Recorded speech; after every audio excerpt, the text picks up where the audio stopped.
Hello everyone, welcome to the channel current affairs by Ravi. And आज के इस video में हम डिस्कस करेंगे आपके साथ ज्योग्राफी के टॉप 50 इंपॉर्टेंट क्वेश्चन जो आपके आने वाले सभी एग्जाम के पॉइंट ऑफ व्यू से काफ़ी इंपॉर्टेंट हैं। यदि आप कोई भी एग्जाम की तैयारी कर रहे हैं और उसमें ज्योग्राफी से रिलेटेड क्वेश्चन पूछे जाते हैं तो आज की ये वीडियो आपके लिए काफ़ी यूज़फुल होने वाली है। तो जुड़े रहिए लास्ट तक और डिस्कस करते हैं टॉप 50 ज्योग्राफी क्वेश्चन्स। इससे पहले आप सभी के लिए एक इंपॉर्टेंट इन्फॉर्मेशन है, यदि आप हमारी कोई भी पेड पीडीएफ को परचेज करना चाहते हैं तो आप हमारी वेबसाइट www.ravibooks.pdf.com पर विजिट कर सकते हैं। यहाँ पर आपको हमारी सारी पीडीएफ जो है वो आसानी से मिल जाएंगी। शुरू करते हैं आज का प्रश्न, जिसमें सबसे पहले हम डिस्कस करेंगे सी ऑफ ट्रैंक्विलिटी। तो सी ऑफ ट्रैंक्विलिटी ये कहाँ पर स्थित है? तो सी ऑफ ट्रैंक्विलिटी ये स्थित है चंद्रमा पर। तो ऑप्शन नंबर डी आपका यहाँ पर सही होगा। अभी देखिए रिसेंटली चंद्रमा जो है ये काफ़ी न्यूज़ में है और न्यूज़ में रहने का कारण है चंद्रयान थर्ड। चंद्रयान थर्ड ने अभी सॉफ्ट लैंडिंग की है। कहाँ पर? चंद्रमा के दक्षिणी ध्रुव पर। और ऐसा करने वाला भारत जो है वो विश्व का पहला देश बन गया है कि जिसने दक्षिणी ध्रुव पर अपने कदम पहली बार रखे हों। चंद्रयान थर्ड जो है ये कब लॉन्च किया गया था? तो ये 14 जुलाई 2023 को लॉन्च किया गया है। और कहाँ से लॉन्च किया गया है? तो सतीश धवन स्पेस सेंटर जो कि श्रीहरिकोटा में है, वहाँ से इसको लॉन्च किया गया है। और जो लॉन्च किया गया है वो किया गया है इसरो के द्वारा, यानी कि इंडियन स्पेस रिसर्च ऑर्गेनाइजेशन, जिसका मुख्यालय ये बेंगलोर में है, उसने इस पूरे मिशन को लॉन्च किया है। तो इतना आपको इसमें ध्यान रखना है। अब यहाँ पर बात आई है सी ऑफ ट्रैंक्विलिटी। तो ये क्या होता है? तो देखिए सी ऑफ ट्रैंक्विलिटी ये जो है चंद्रमा पर एक अंधकार भाग का नाम है, जिसको शांति के सागर के नाम से भी जानते हैं। सबसे ऊंचा पर्वत अगर हम चंद्रमा की बात करें तो ये है मोनस ह्यूजेंस। इसकी ऊंचाई ये लगभग 18,040 फीट है। अब देखिए माउंट एवरेस्ट जो है, हमें पता है कि सबसे ऊंचा पर्वत जो है धरती पर है, यानी कि पृथ्वी पर सबसे ऊंचा पर्वत वो माउंट एवरेस्ट है। लेकिन इससे भी ऊंचा पर्वत जो है वो चंद्रमा पर देखने के लिए मिलता है, जिसका नाम है मोनस ह्यूजेंस। चंद्रमा के अध्ययन की बात करें तो इसे कहते हैं सेलिनोलॉजी। तो ये भी आपको ध्यान रखना है, कई बार ये एग्जाम में पूछा गया है। फिर है निम्नलिखित में से किस दिन को विश्व जल दिवस के रूप में मनाया जाता है? तो विश्व जल दिवस की बात करें तो ये हर साल 22 मई को मनाया जाता है। तो 22 मई को हम मनाते हैं विश्व जल दिवस, यानी कि वर्ल्ड वाटर डे। तो यहाँ पर इतना आपको ध्यान रखना है। अदर ऑप्शन को डिस्कस करें तो 22 मई इसको मनाते हैं जैविक विविधता दिवस। 5 जून तो मनाते हैं पृथ्वी दिवस और पर्यावरण दिवस। और 22 अप्रैल की बात करें तो मनाते हैं पृथ्वी दिवस। तो इतनी इन्फॉर्मेशन यहाँ पर आपको ध्यान रखनी है। क्वेश्चन में पूछा गया है विश्व जल दिवस, तो सही आंसर होगा ऑप्शन नंबर ए 22 मार्च। फिर चंद्र ग्रहण कब होता है? तो देखिए चंद्र ग्रहण होने की कंडीशन है क्या? तो वो कंडीशन है कि जब पृथ्वी जो है वो सूर्य और चंद्रमा के बीच में आ जाती है, तो उस कंडीशन में जो है चंद्र ग्रहण लग जाता है। तो ऑप्शन नंबर बी आपका यहाँ पर सही होगा। देखिए हमें पता है कि पृथ्वी जो है वो सूर्य की परिक्रमा करती है और चंद्रमा जो है वो पृथ्वी की परिक्रमा करता है। क्योंकि हमारा जो सौर मंडल है, सौर मंडल में टोटल कितने ग्रह हैं? तो टोटल ग्रह हैं हमारे पास 8। उसमें से एक ग्रह है पृथ्वी, और पृथ्वी जो है वो सूर्य की परिक्रमा करता है। और पृथ्वी की परिक्रमा की बात करें तो ये करता है चंद्रमा। और परिक्रमा करते करते जब कभी भी पृथ्वी जो है वो सूर्य और चंद्रमा के बीच में आती है तो उसकी छाया चंद्रमा पर पड़ती है और चंद्रमा जो है वो हमें धुंधला या फिर आप कह सकते हो धूमिल या अस्पष्ट दिखाई देता है। इसी कंडीशन को कहते हैं चंद्र ग्रहण। और ये कब लगता है? तो ये पूर्णिमा के दिन हमें देखने के लिए मिलता है। नेक्स्ट क्वेश्चन है कि सबसे उष्ण ग्रह ये कौन सा है? तो सबसे उष्ण ग्रह यानी कि सबसे गर्म ग्रह की बात करें तो ये है वीनस, ऑप्शन नंबर बी, जिसको हिंदी में कहा जाता है शुक्र। ठीक है, तो सबसे गर्म ग्रह यानी कि हॉटेस्ट प्लैनेट ये कौन सा है? वीनस। तो ऑप्शन नंबर बी आपका यहाँ पर सही होगा। अब देखिए सबसे गर्म ग्रह ये तो शुक्र है और ये सबसे पास भी है पृथ्वी के। इसको पृथ्वी की जुड़वा बहन के नाम से भी जाना जाता है और ये सबसे चमकीला ग्रह भी है और इसके पास खुद का कोई उपग्रह नहीं होता। अब बच्चों के माइंड में क्वेश्चन आता है कि अगर ये सूर्य है यानी कि सन है और सन के पास जो सबसे पहला ग्रह है वो होता है बुध यानी कि मरकरी, उसके बाद शुक्र, अर्थ, इस तरीके से आते हैं। लेकिन मरकरी सूर्य के पास होने के बावजूद भी ये गर्म क्यों नहीं होता? तो इसका कारण है कि जो यहाँ का वायुमंडल है बुध का वो लगभग खत्म हो चुका है और शुक्र ग्रह पर आपको देखने के लिए मिलती है कार्बन डाइऑक्साइड, जिसकी वजह से जो है इसका जो तापमान है वो बहुत ज़्यादा होता है और इसीलिए इसको कहा जाता है गर्म ग्रह। फिर है धरती के प्राकृतिक उपग्रह कितने हैं? तो प्राकृतिक उपग्रह की बात करें धरती के तो वो कितने हैं? 1। तो ऑप्शन नंबर डी आपका यहाँ पर सही होगा। ब्लू मून क्या होता है? तो ब्लू मून की बात करें तो देखिए महीने में आने वाला दूसरा पूरा चांद, तो ये होता है ब्लू मून। तो ऑप्शन नंबर बी आपका यहाँ पर सही होगा। ब्लू मून की बात करें तो मैंने आपको बताया कि महीने में आने वाला दूसरा पूरा चांद होता है। और चंद्रमा की बात करें तो पृथ्वी का एकमात्र उपग्रह है। जब सूर्य और चंद्रमा के बीच में पृथ्वी आती है तो चंद्र ग्रहण होता है, जो कि पूर्णिमा में देखने के लिए मिलता है। और जब सूर्य और पृथ्वी के बीच में चंद्रमा आता है तो देखने के लिए मिलता है सूर्य ग्रहण। और ये हमेशा कब होता है? अमावस्या के समय। फिर है हेली धूमकेतु की कौन से साल में पृथ्वी के आसपास फिर से लौटने की उम्मीद है? तो देखिए जो हेली कॉमेट्स होते हैं यानी कि हेली धूमकेतु ये लगभग 76 वर्ष के बाद हमें वापस से देखने के लिए मिलते हैं। तो अभी जो नेक्स्ट हमें देखने के लिए मिलेगा, ये देखने के लिए मिलेगा 2061। तो ऑप्शन नंबर बी आपका यहाँ पर सही होगा। फिर है कि गोल्डन रॉक पैगोडा ये किस देश में है? तो गोल्डन रॉक पैगोडा की बात करें तो ये है म्यांमार। ऑप्शन नंबर बी आपका यहाँ पर सही होगा। म्यांमार का पुराना नाम तो ये था बर्मा, अब इसका जो नया नाम है वो म्यांमार हो चुका है, लेकिन पहले इसका पुराना नाम था बर्मा। और गोल्डन रॉक पैगोडा ये कहाँ पर स्थित है? तो ये है म्यांमार। ऑप्शन नंबर बी आपका यहाँ पर सही होगा। फिर है अफ्रीका का सबसे ऊंचा पर्वत जिसका नाम है किलिमंजारो, ये किस देश में स्थित है? तो अफ्रीका का सबसे ऊंचा पर्वत नाम है जिसका किलिमंजारो, तो ये देखने के लिए मिलेगा आपको तंजानिया। ऑप्शन नंबर ए आपका यहाँ पर सही होगा। तो देखिए अफ्रीका की सबसे ऊंची चोटी किलिमंजारो ये तंजानिया में है। दक्षिण अमेरिका की सबसे ऊंची चोटी जिसका नाम है एकांकगुआ, एंडीज जो है वो विश्व की सबसे लंबी पर्वतमाला है। और एवरेस्ट जो है वो विश्व की सबसे ऊंची चोटी है। वहीं बात करें भारत की सबसे ऊंची चोटी तो ये है K2 ऑस्टिन। तो इतनी इन्फॉर्मेशन आपको यहाँ पर ध्यान रखनी है। और क्वेश्चन में आपसे पूछा है किलिमंजारो, तो ये कहाँ पर है? ये है तंजानिया। फिर है कि भूकंप आने का कारण क्या है? तो देखिए भूकंप आने का कारण क्या होता है कि जो हमारी पृथ्वी है, पृथ्वी के नीचे अलग अलग हमें प्लेट्स यानी कि कुछ विवर्तनिक प्लेट जो है वो देखने के लिए मिलती है। जब कभी भी उनमें कोई भी हलचल, कोई भी दबाव या कोई भी मूवमेंट वो शो करता है तो उस कंडीशन में उसका प्रभाव जो है वो हमें देखने के लिए मिलता है पृथ्वी पर, और उसी की वजह से जो भूकंप है वो हमें महसूस देते हैं। तो यहाँ पर सही आंसर होगा ऑप्शन नंबर डी, यानी कि पृथ्वी की विवर्तनिक प्लेटों की गति के कारण हमें देखने के लिए मिलता है भूकंप। तो ऑप्शन नंबर डी आपका यहाँ पर सही होगा। अब देखिए भूकंप आने के कारण मैंने आपको बताया कि जब पृथ्वी की विवर्तनिक प्लेट है उनमें गति होती है तो आपका भूकंप देखने के लिए मिलता है। और कंडीशन क्या है कि जब कभी भी पृथ्वी के अंदर इन प्लेटों में कोई भी हलचल, कोई भी दबाव होता है तो हमें भूकंप का एहसास होता है। भूकंप के अध्ययन को कहते हैं सिस्मोलॉजी, मोस्ट इम्पॉर्टेंट है।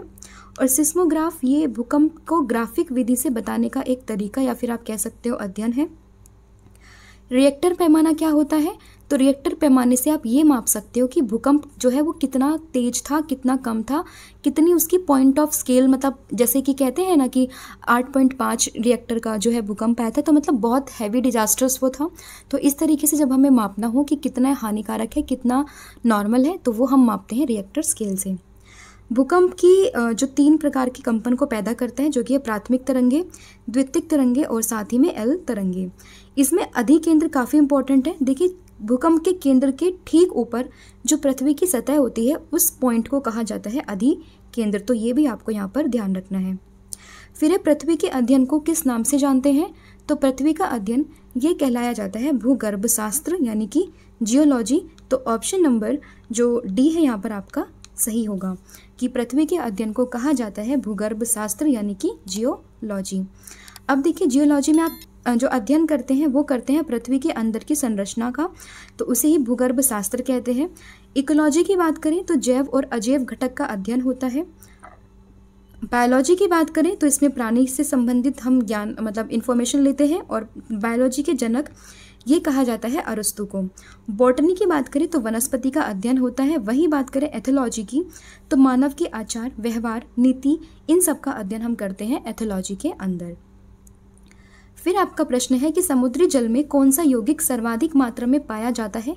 तो समुद्री जल में सर्वाधिक मात्रा में पाए जाने वाला यौगिक तो ये है सोडियम क्लोराइड। तो ऑप्शन नंबर जो बी है आपका यहाँ पर सही होगा। इसको साधारण नमक भी कहते हैं और हमें पता है नमक जो है वो हमें कहाँ से मिलता है, वो भी हमें समुद्री जल से ही हम उसको निकालते हैं। तो ऑप्शन नंबर बी आपका यहाँ पर सही होगा। फिर है कि किस महासागर में कैप कैमेरोन स्थित है? तो तो कैप कोमोरोन की बात करें तो ये है हिंद महासागर में। ऑप्शन नंबर जो आपका बी है वो यहाँ पर सही होगा। आप चित्र में लोकेशन देख सकते हो कैप कोमोरोन की, तो ऑप्शन नंबर बी आपका यहाँ पर सही है। कैप कोमोरोन ये हिंद महासागर में है और भारत की जो मुख्य भूमि है उसका जो दक्षिणतम भाग है कन्याकुमारी, उसके समीप ये देखने के लिए मिलता है। और भारत का सबसे दक्षिणतम भाग तो ये है पिग्मेलियन पॉइंट, जिसको इंदिरा पॉइंट के नाम से भी जानते हैं, और ये कहाँ पर है तो ये है ग्रेट निकोबार में। फिर है सुंडागर्त, ये कहाँ अवस्थित है तो सुंडागर्त की बात करें तो यह हिंद महासागर में। ऑप्शन नंबर बी आपका यहाँ पर सही होगा। फिर है कि पनामा नहर किसको जोड़ती है, तो पनामा नहर की बात करें तो ये अटलांटिक महासागर को प्रशांत महासागर से जोड़ती है, तो ऑप्शन नंबर ए आपका यहाँ पर सही होगा। फिर है बाल्टिक समुद्र को उत्तरी समुद्र से मिलाने वाली नहर, तो देखिए बाल्टिक समुद्र को उत्तरी समुद्र से मिलाने वाली नहर तो ये है कील नहर। ऑप्शन नंबर ए आपका यहाँ पर सही होगा। कील नहर की बात करें तो ये बाल्टिक सागर को उत्तरी सागर से जोड़ती है और ये जर्मनी में है। और वहीं बात करें स्वेज नहर की तो ये भूमध्य सागर को लाल सागर से जोड़ती है, तो ये भी काफ़ी इंपॉर्टेंट है, याद रखिएगा। फिर है झीलों के अध्ययन को क्या कहते हैं, तो झीलों के अध्ययन को कहा जाता है लिम्नोलॉजी। ऑप्शन नंबर सी आपका यहाँ पर सही होगा। फिर है मरियाना ट्रेंच किस महासागर में स्थित है, तो मैरियाना ट्रेंच की बात करें तो ये देखने के लिए मिलती है आपका प्रशांत महासागर, तो ऑप्शन नंबर बी आपका यहाँ पर सही होगा। मैरियाना ट्रेंच की बात करें तो देखिए इसकी जो गहराई है वो है 11,022 मीटर, और कहाँ पर है ये प्रशांत महासागर में। प्यूर्टो की बात करें तो अटलांटिक महासागर में है। सुंडागर्त की बात करें तो हिंद महासागर में है। यूरेशियन बेसिन की बात करें तो ये आर्कटिक महासागर में स्थित है। फिर है विश्व की सबसे बड़ा कोरल ग्रेट बैरियर रीफ कहाँ स्थित है, तो विश्व का सबसे बड़ा जो कोरल है ग्रेट बैरियर रीफ ये देखने के लिए मिलेगा आपको ऑस्ट्रेलिया में। ऑप्शन नंबर बी आपका यहाँ पर सही होगा। ऑस्ट्रेलिया में देखने के लिए मिलता है ग्रेट बैरियर रीफ। फिर है ओजोन परत किस स्तर में पाई जाती है, तो ओजोन परत की बात करें तो ये देखने के लिए मिलती है 30 से 50 किलोमीटर के बीच, तो ऑप्शन नंबर बी आपका यहाँ पर सही होगा। और ये कहाँ पर देखने के लिए मिलती है, तो ये देखने के लिए मिलती है समताप मंडल में। ठीक है, ये भी आपको ध्यान रखना है। और ये जो ओजोन परत है इसका फॉर्मूला होता है O3, और ये हमें सूर्य की जो पराबैंगनी किरणें हैं उनसे बचाने में मदद करता है, तो इसका आंसर होगा ऑप्शन नंबर बी। फिर है कि मीटियोरोलॉजी किसका अध्ययन है, तो मीटियोरोलॉजी की बात करें तो ये अध्ययन है मौसम का, तो ये अध्ययन होगा मौसम का, तो ऑप्शन नंबर जो सी है यहाँ पर आपका करेक्ट होगा। तो अगर इसमें कुछ और इम्पॉर्टेंट फैक्ट की बात करें तो देखिए 2 क्वेश्चन में बच्चे काफ़ी कंफ्यूज करते हैं। एक होता है मौसम विज्ञान भारतीय मौसम विज्ञान संस्थान, तो इसका हेडक्वार्टर ये नई दिल्ली में है, और भारतीय मौसम वेधशाला तो ये है पुणे में, तो दोनों डिफरेंट है। संस्थान की बात करें तो नई दिल्ली में होगा, और वेधशाला की बात करें तो ये पुणे में होगा। फिर है कि विली विली ये क्या है, तो विली विली क्या है, ये एक प्रकार की जो है उष्णकटिबंधीय चक्रवात है जो कि कहाँ देखने के लिए मिलता है, ऑस्ट्रेलिया में। ऑप्शन नंबर बी आपका यहाँ पर सही होगा। फिर है कि वायुमंडलीय दबाव को मापने के लिए किस उपकरण का प्रयोग किया जाता है, तो वायुमंडलीय दबाव को मापने के लिए जिस उपकरण का इस्तेमाल किया जाता है वो है बैरोमीटर, तो ऑप्शन नंबर बी आपका यहाँ पर सही होगा। वहीं बात करें इलेक्ट्रोमीटर की तो दूध की शुद्धता को मापने के लिए इलेक्ट्रोमीटर का इस्तेमाल होता है। थर्मोमीटर की बात करें तो टेम्परेचर यानी कि तापमान को मापने के लिए इसका इस्तेमाल करते हैं। वहीं बात करें मल्टीमीटर की तो एक से ज़्यादा चीज़ों को मापने के लिए इसका इस्तेमाल होता है, जैसे कि करंट या फिर वोल्टमीटर, इस तरीके से। तो यहाँ पर पूछा गया है आपसे वायुमंडलीय दबाव, तो सही आंसर होगा ऑप्शन नंबर बी। फिर है कि वायुमंडल में ओजोन को मापने के लिए यूवी स्पेक्ट्रोमीटर किसने विकसित किया था, तो ओजोन को मापने के लिए जो यूवी स्पेक्ट्रोमीटर था ये विकसित किया था प्रोफेसर JMV डॉप्सन ने। ऑप्शन नंबर ए आपका यहाँ पर सही होगा। ओजोन की बात करें तो इसका जो फॉर्मूला होता है वो मैंने पहले भी बताया, वो होता है O3। ऑक्सीजन के 3 अणु से ये मिलके बना होता है, और ये हमें सूर्य से आने वाली पराबैंगनी किरणों से हमें बचाता है। और पराबैंगनी किरणें अगर हमारे सरफेस पे यानी कि स्किन पे डायरेक्टली पड़ती है तो हमें स्किन कैंसर होने का खतरा भी काफ़ी बढ़ जाता है। ठीक है, तो ये भी आपको इसमें ध्यान रखना है। फिर वायुमंडल की किस परत में ओजोन परत होती है, तो ओजोन परत की बात करें तो यह है स्ट्रेटोस्फेयर यानी कि समताप मंडल, तो ऑप्शन नंबर सी आपका यहाँ पर सही होगा। फिर है कि हवा में अम्ल वर्षा किसके छोड़े जाने के कारण होती है। तो अगर आप वायुमंडल में सल्फर डाइऑक्साइड और नाइट्रोजन ऑक्साइड को छोड़ देते हैं तो उस कंडीशन में वहाँ पर आप अम्ल वर्षा देखने के लिए मिलती है। ऑप्शन नंबर बी आपका यहाँ पर सही होगा। माओरी जनजाति का निवास क्षेत्र कहाँ पाया जाता है। तो माओरी जनजाति की बात करें तो ये होती है न्यूजीलैंड की जनजाति। ठीक है, तो ऑप्शन नंबर सी आपका यहाँ पर सही होगा। फिर है कि भारत की सबसे प्राचीन तेल शोधनशाला कहाँ पर स्थित है। तो सबसे प्राचीन जो तेल शोधनशाला है भारत की तो वो है डिगबोई, जो कि है असम। तो ऑप्शन नंबर बी आपका यहाँ पर सही होगा और इसकी स्थापना ये हुई थी 1901 में। तो ये भी आपको यहाँ पर ध्यान रखना है। फिर है कि भारत का मानक समय कितने देशांतर का स्थानीय समय है। तो भारत का मानक समय ये है 82.5 पूर्वी देशांतर। तो ऑप्शन नंबर बी आपका यहाँ पर सही होगा, जो कि इलाहाबाद के नैनी से होकर गुजरता है। तो इतना इन्फॉर्मेशन आपको इसकी ध्यान रखनी है। फिर है कि भारत और चीन के बीच में सीमा रेखा क्या कहलाती है। तो भारत और चीन के बीच में जो सीमा रेखा है वो कहलाती है मैकमोहन। ऑप्शन नंबर ए आपका यहाँ पर सही होगा। चित्र में आप देख सकते हो ये है मैकमोहन लाइन। डुरंड रेखा की बात करें तो ये है भारत और अफगानिस्तान, या फिर कई बार इसमें पाकिस्तान या अफगानिस्तान भी कहते हैं। रेड क्लिफ की बात करें तो ये है भारत और पाकिस्तान के बीच में। तो सही आंसर इसका है भारत और चीन में मैकमोहन, ऑप्शन नंबर ए। फिर है भारत और श्रीलंका के बीच में कौन सा द्वीप है। तो भारत और श्रीलंका के बीच में जो द्वीप है उसका नाम है रामेश्वरम, ऑप्शन नंबर बी। चित्र में आप देख सकते हो ये है रामेश्वरम। तो ऑप्शन नंबर बी आपका यहाँ पर सही होगा। फिर क्षेत्रफल के अनुसार विश्व में भारत का कौन सा स्थान है। तो क्षेत्रफल की बात करें तो उसके अनुसार विश्व में भारत का स्थान ये है 7वां। ऑप्शन नंबर डी आपका यहाँ पर सही होगा। इससे पहले जो 6 कंट्रीज़ हैं सबसे टॉप पर आता है रशिया, उसके बाद है कनाडा, फिर आता है चाइना, देन यूएसए, उसके बाद ब्राज़ील, फिर ऑस्ट्रेलिया और फिर आता है अपना देश भारत। ठीक है, तो भारत जो है वो 7वें नंबर पे, उससे बड़ी जो है क्षेत्रफल के हिसाब से 6 और कंट्रीज़ हैं जो कि हैं Russia, Canada, China, USA, Brazil और ऑस्ट्रेलिया। फिर आता है कि दक्षिण भारत की सबसे ऊंची चोटी कौन सी है। तो दक्षिण भारत की सबसे ऊंची चोटी ये है अनाईमुडी, ऑप्शन नंबर ए आपका यहाँ पर सही होगा। वहीं बात करें दूसरी सबसे ऊंची चोटी तो ये है दोदा बेटा। तो ये भी आपको इसमें ध्यान रखना है कि देखिए अनाईमुदी जो है वो दक्षिण भारत की सर्वोच्च चोटी है जो अन्नामलाई पहाड़ी में है और तमिलनाडु राज्य में देखने के लिए मिलती है। वहीं बात करें दोदा बेटा की तो दक्षिण भारत की दूसरी ऊंची चोटी का नाम है दोदा बेटा, जो कि नीलगिरी पर्वत में देखने के लिए मिलती है। क्षेत्रफल की दृष्टि से भारत का सबसे छोटा राज्य। तो क्षेत्रफल की दृष्टि से भारत का सबसे छोटा राज्य तो ये है गोवा, ऑप्शन नंबर सी आपका यहाँ पर सही होगा। वही बात करें सबसे बड़ा राज्य क्षेत्रफल की दृष्टि से तो ये होगा राजस्थान।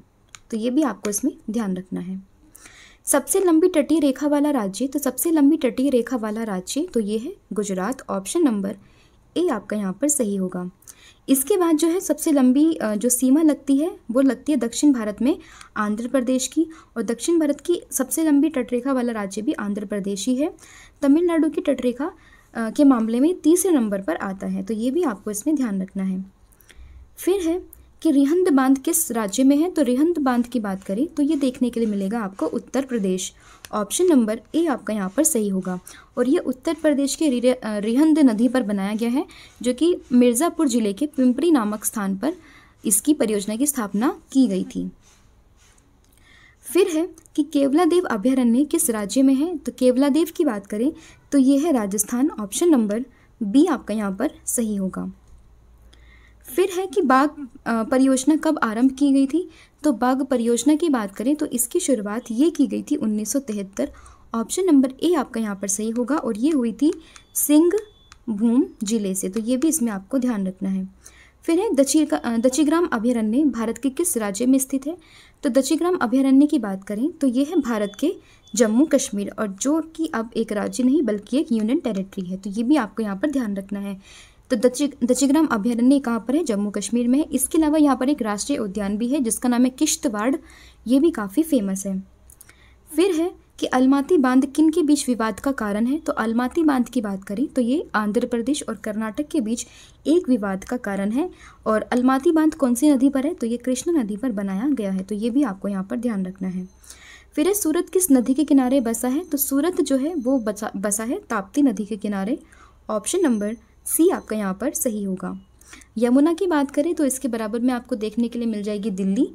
कटक जो है वो महानदी के किनारे है। तो आपसे पूछा सूरत, तो यह है ताप्ती नदी के किनारे। तो ऑप्शन नंबर सी जो है आपका यहाँ पर सही हो जाएगा।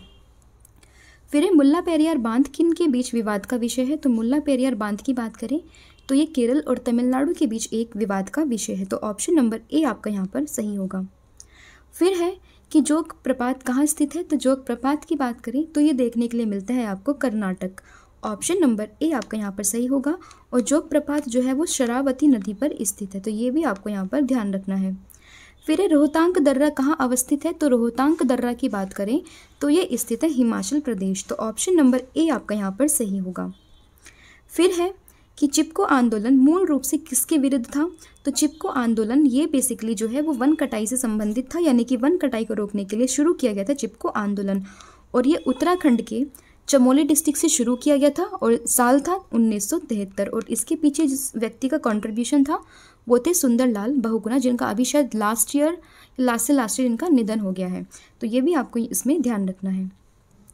फिर भारतीय भूवैज्ञानिक सर्वेक्षण की स्थापना कब की गई। तो इसकी स्थापना ये की गई थी साल 1851। तो ऑप्शन नंबर सी आपका यहाँ पर सही होगा। और इसका मुख्यालय ये है कोलकाता में। तो ये भी आपको यहाँ पर ध्यान रखना है। फिर है कि भारत की सबसे लंबी सीमा किस देश के साथ लगती है। तो भारत की सबसे लंबी जो सीमा है वो लगती है बांग्लादेश के साथ। तो ऑप्शन नंबर बी आपका यहाँ पर सही होगा। इसके अलावा देखिए सबसे लंबी सीमा ये बांग्लादेश के साथ लगती है, जो कि है 4096.7 किलोमीटर। और जिसके साथ ये बाउंड्री शेयर करता है वो है असम, मेघालय, मिजोरम, त्रिपुरा और पश्चिम बंगाल। बांग्लादेश के बाद सबसे बड़ी जो सीमा लगती है वो लगती है चीन के साथ, और उसके बाद लगती है पाकिस्तान के साथ। सबसे छोटी सीमा की बात करें तो वो लगती है अफगानिस्तान के साथ। तो ये भी आपको इसमें ध्यान रखना है। फिर है कि सुल्तानपुर बर्ड सेंचुरी कहाँ स्थित है। तो ये है गुड़गांव, हरियाणा में। ऑप्शन नंबर सी आपका यहाँ पर सही होगा। फिर है कि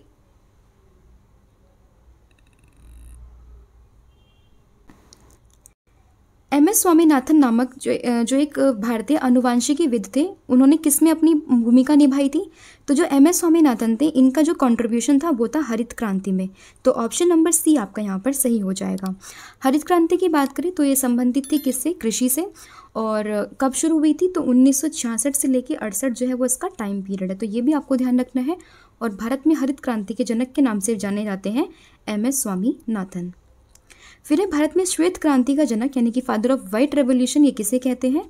तो व्हाइट रेवोल्यूशन के फादर ये हैं Verghese Kurien. Option number C आपका यहाँ पर सही होगा। ठीक है, तो ये आपका थे 50 question related to geography. Hopefully video आपको पसंद में आया होगा। अब मैं पूछती हूँ आपसे 2 प्रश्न जिनके आंसर आप मुझे कमेंट सेक्शन में बताएंगे। तो पहला प्रश्न है कि वायुमंडल किस परत में ओजोन, मतलब वायुमंडल की किस परत में आपको ओजोन परत देखने के लिए मिलती है। इसका आंसर आपको कमेंट सेक्शन में बताना है। साथ ही में ओजोन से रिलेटेड जो भी आपको फैक्ट पता है सब मुझे आप कमेंट सेक्शन में बताएंगे। फिर है अफ्रीका का सबसे ऊंचा पर्वत जिसका नाम है किलिमंजारो, वो किस देश में स्थित है। इसका भी आंसर आप मुझे कमेंट सेक्शन में बताएंगे।